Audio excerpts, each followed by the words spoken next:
Trivia question of the day. What percentage of the queer community has been diagnosed with an eating disorder? Listen to the end of this episode and you'll find out the answer. Hello, Andre. We're talking about eating disorders today, aren't we? Yes, we are. Because we all, I think, have complicated relationships with food. We do. Have you ever been diagnosed with an eating disorder? No. Have you? I haven't. I've never, how do you even get diagnosed? I mean, a doctor would have to do it, right? But is it like a general practitioner, or is there is there more of a psychology thing? Generally speaking, a general practitioner is usually the one that would identify it. The doctor would say, hey, you seem to either be losing weight rapidly, or there seems to be a lot of scarring in your esophagus, or you seem to be gaining weight rapidly. And from the things you're telling me, it sounds like you may need to see a professional about your eating habits. In an ideal situation, that's what would happen. And then the patient would go see a psychologist or psychiatrist or another mental health professional who could then evaluate them for an eating disorder. Because not everyone has access to that, and because sometimes time is of the essence, most general practitioners and school psychologists, and probably school counselors as well, have access to diagnostic tools where they can administer them and determine, oh, hey, this person seems to have issues with their eating. So yes, I think most folks are familiar with anorexia nervosa, which is when you really tightly restrict your eating to the point of malnutrition, extreme malnourishment. And we're not talking about skipping a meal or two. We're talking not eating for a week, or only eating 100 to 200 calories a day, which is a tenth of what you should be eating. So, that kind of stuff. There's also bulimia. Yeah, please. There's also not to interrupt you on the same point that you're making. So I wanted to start the episode today especially with just describing the broad spectrum of eating disorders. And, so you're doing a great job. Keep going, buddy. Okay. Thank you. So then there's also bulimia, and that's the other big one. And that is characterized by what's called binging and purging. So binging, I think most folks know, that is you eat a large amount of calories in a single setting. So it can be anywhere from 500 to 1,000 to 2,000 calories. And then you purge it. Usually the purge comes from vomiting. It can also come from taking laxatives. And some people yo-yo between binging and then excessively exercising. So you see both of those things. And then finally, the third big one that is getting more attention over the last 5-10 years or so is binge eating. And that is when someone's relationship with food has become almost a dependency, where someone turns to food for comfort and for joy, for relief, and ends up having these periods where you eat the 500 to 2,000 calories in a single sitting, but without the purging that comes after it. And a lot of folks report having it feel like it's an uncontrollable time when they're just have to eat to satisfy this need they may have. So those are the big three. So I know I have a couple of friends who have been diagnosed with eating disorders in their lives. How about you, Bruce? Andre, actually, I don't. Honestly, I don't have very much experience with this issue. It's one of the reasons that, I was all on board with doing an episode about it, because I did want to explore it. I'm sure I'm not the only one out there that has, a lot of questions, who's trying to get a grasp of.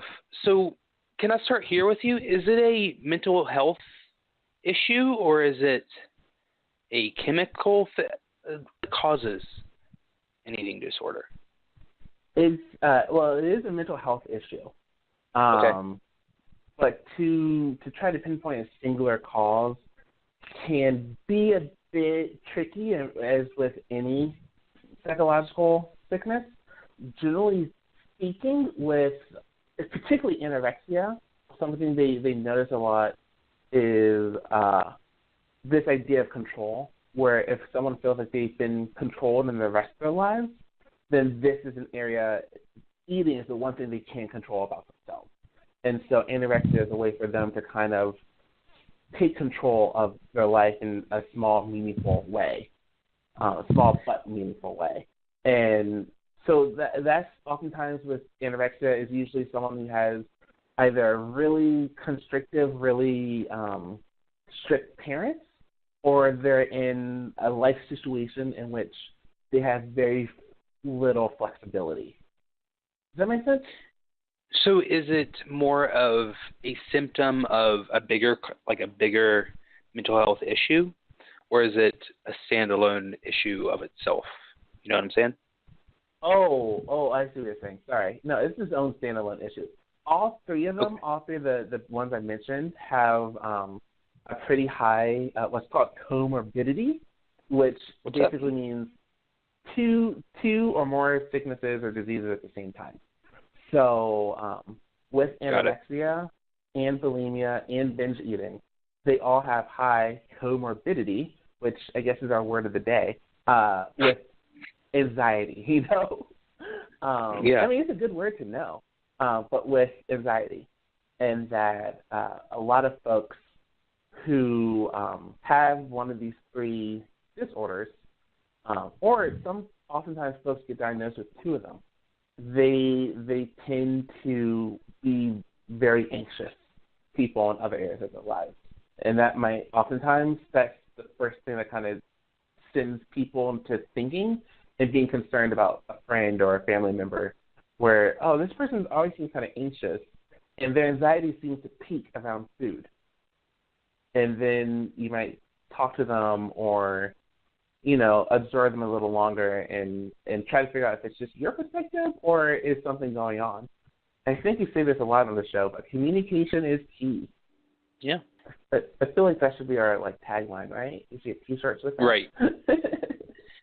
I feel like the issues around eating disorders are complicated because, I mean, food is it's not like drugs where if you do drugs, then there's a chance that, you know, maybe you have, you know, whatever. But with food, I mean, everybody eats food. It's an activity that you have to engage in if you're going to stay alive. Mm-hmm. So, I mean, we're both chubby, you know what I mean? Obviously, there seems to be a line that's drawn that, you know, maybe you're a bit overweight, but you don't have an eating disorder. But how do you know? Sure. Like, what's the distinction? So just because someone's overweight doesn't necessarily mean they have binge eating disorder. Just because someone is severely underweight doesn't mean they necessarily have anorexia, which is why it's really sad. A lot of folks would joke, or even in a negative way, look at someone who's really skinny, particularly a girl, or to a woman who's really skinny and say, oh, you must have anorexia, don't you? Right. And that is, I mean, it's not a joke. It is, for most people, most people wouldn't have it, and so they just feel almost insulted. It's like you're saying, your body is weird. Why is your body like that? Which is basically what you're saying. But if they are someone who's either currently struggling with anorexia or who has struggled with it in the past, it's anorexia in particular, but eating disorders in general, like you said, everyone has to eat. It's not something you can really avoid.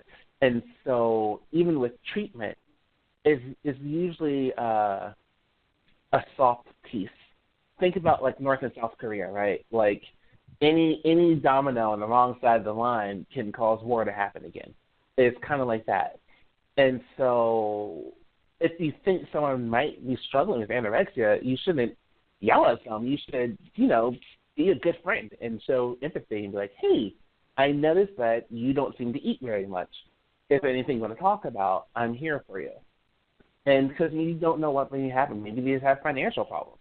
If it's, you know, someone that you're just not like a family member you live with, but if it's a friend that you see, say at school or in classes or what have you, that is something to think about. It's not something that should be joked about. Like stalking.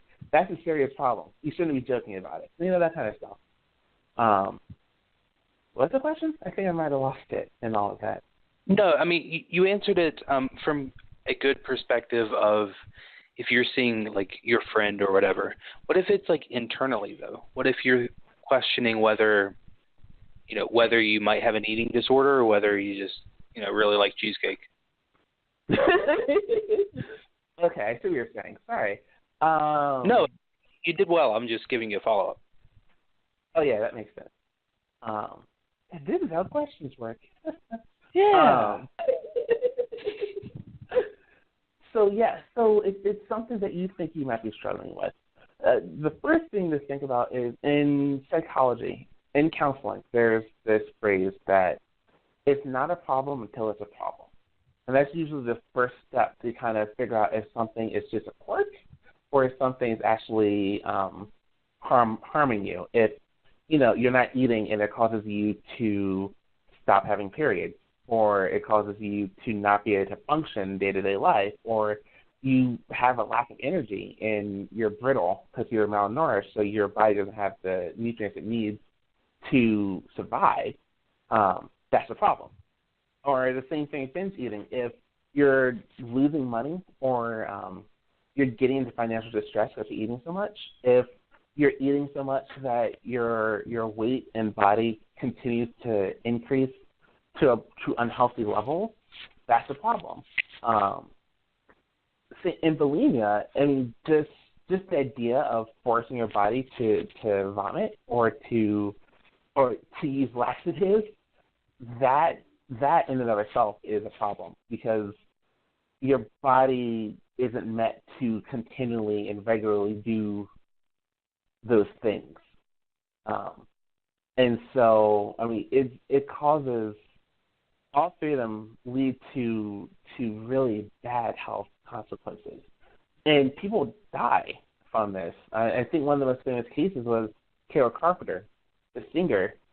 She died, I think, in the 80s from anorexia. So, yeah, if it's something that you think you're struggling with, the first question to ask yourself is this causing me to have more than, say, normal guilt someone else might have after eating a cheesecake? Then you might want to talk to your doctor about it. And as I said before, a doctor has diagnostic tools where they can say, okay, take this survey, or let's talk for a bit and figure out if this is just bad habits or if this is something that we need to be more concerned about. It also goes back to friends, right? So even if a friend may not say something, they're most likely going to notice if you are never eating, or when you do eat, it's a whole bunch and then you run to the bathroom for a while. Or with a lot of people with bulimia, their teeth starts falling out because they're constantly vomiting. Or if a friend says, oh, yeah, I do notice that you tend to go and eat 2 dozen donuts a lot. Like that's always kind of surprising to me. I'm a big guy, but if someone saw me eat, if I ate 2 dozen donuts, I would think something's a problem. But my friends would be like, oh, my God, what's going on? If I ate 1 dozen donuts in one sitting, that would probably be a thing. But, I mean, that is something to think about. If you see a friend or you notice something yourself and you're like, whoa there, this seems a bit more extreme than not, that's a problem. And talk to someone. If you can't afford a doctor, go to your local health clinic. Just about every county and city in the country has free health clinics in the U.S. Everywhere else in the world has free health care, so go to a doctor. And that's a good way for you to at least have someone that can give you an outside perspective on things, right? Mm-hmm. But something else is something. Another thing I want to bring up. Yeah. Something else is something. Something else is something. Another thing to bring up and to talk about is these things, they are illnesses. Just like depression, anxiety, just like schizophrenia or bipolar, these are things that should be treated by a mental health professional and oftentimes also a medical professional. And there is, even when we were back in high school and internet was just becoming like a huge thing, there has always been this underground, what's called pro-Ana movement, And there are like these websites where different people with anorexia embrace it, as opposed to saying, hey, I'm sick and this is destroying my body. They are saying, oh, look how thin I am. And they support one another in their anorexia. That is dangerous. It kills people. If you somehow stumble across a site like that, report it to the Better Business Bureau or to your local police station or to a mental health professional, and they can take it from there, because those kind of sites, those kind of communities, it's like saying, oh, there's this community where we help support one another, and they're drinking of arsenic. Like, it's so great because we all drink arsenic. Some of us get really pale. Some of us die. Oh, but look how pale we are. It's so lovely. Yay, arsenic. It's the same kind of thing. So just as insane as that would sound, they exist. And for the people who partake in them, they have normalized this disease that's destroying them. So that is a bigger issue than I think a lot of folks realize. And it's heartbreaking. Sure. So you mentioned that a couple of your friends have struggled with this issue. Do you, without giving details about them, obviously, without their permission, did they get better? Yeah, I've known them post-treatment. I've lived in various places across the country, and I've met lots of folks of lots of different experiences. And in those experiences, I have come across 2 or 3 different folks who, for them, all 3 of them struggled with anorexia and had luckily had friends and family who noticed and asked and got them to seek help. And after a lot of initial resistance, they finally got to a point where they were able to start accepting the help being offered to them, and they've been able to keep it in remission. It's good to hear. Yeah. So there's definitely hope. There's definitely hope. Definitely.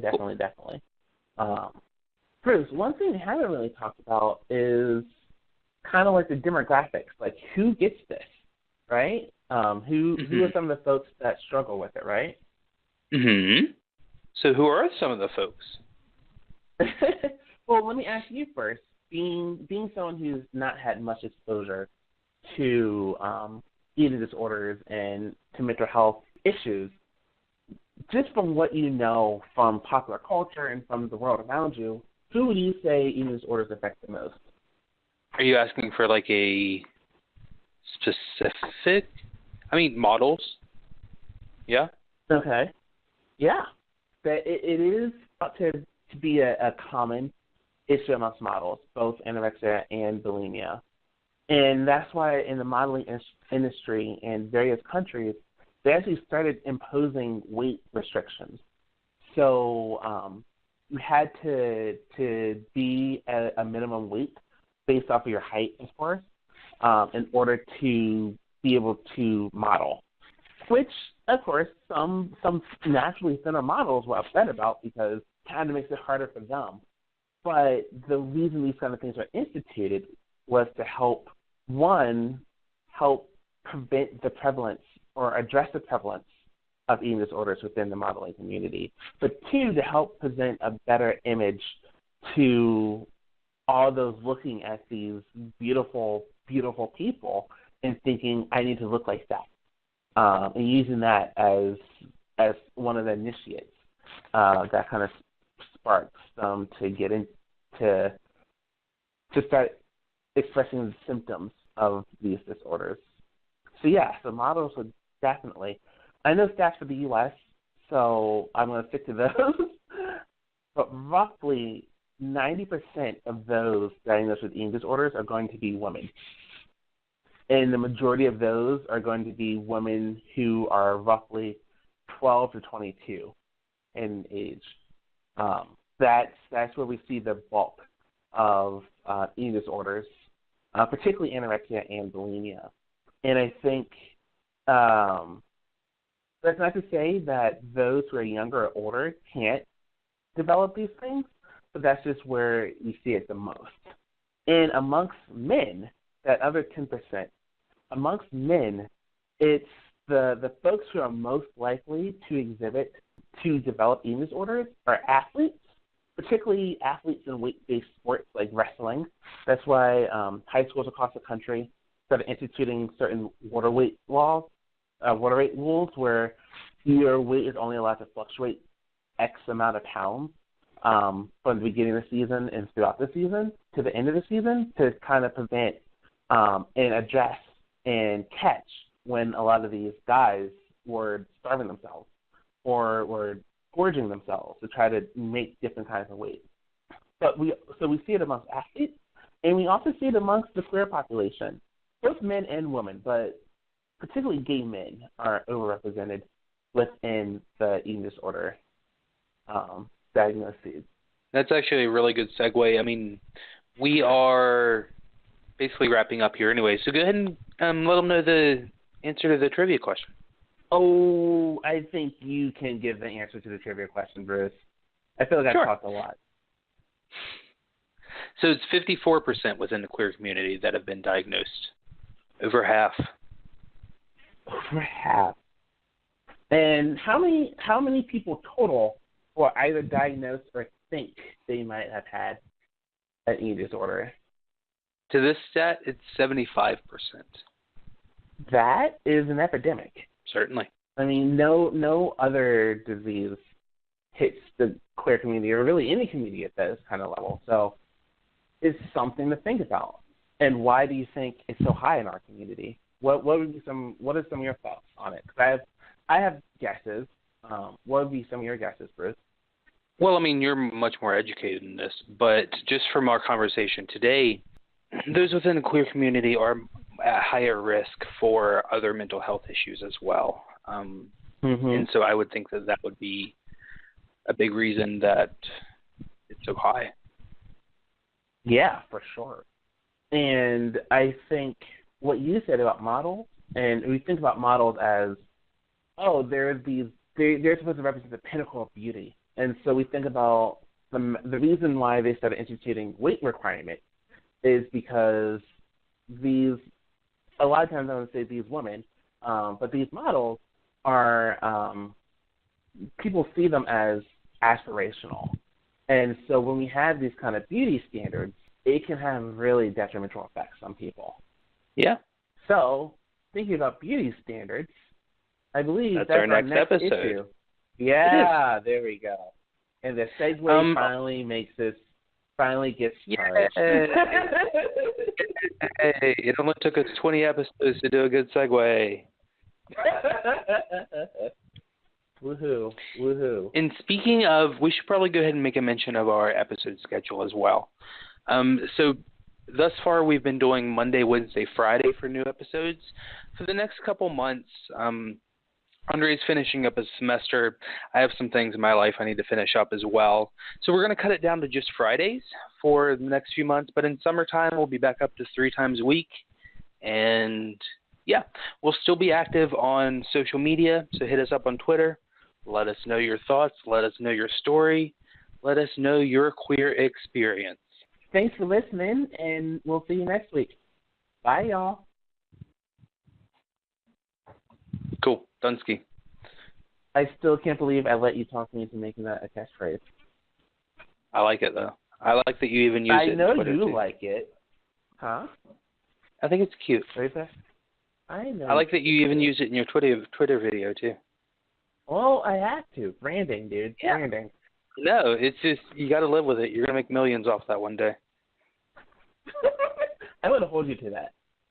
Okay, yeah. Let's that'll stand up in court, for sure. Your Honor, Bruce Tedder owes me millions. How many millions? Just millions. He promised I would be millions. So he owes me $1 billion? No, he owes me millions.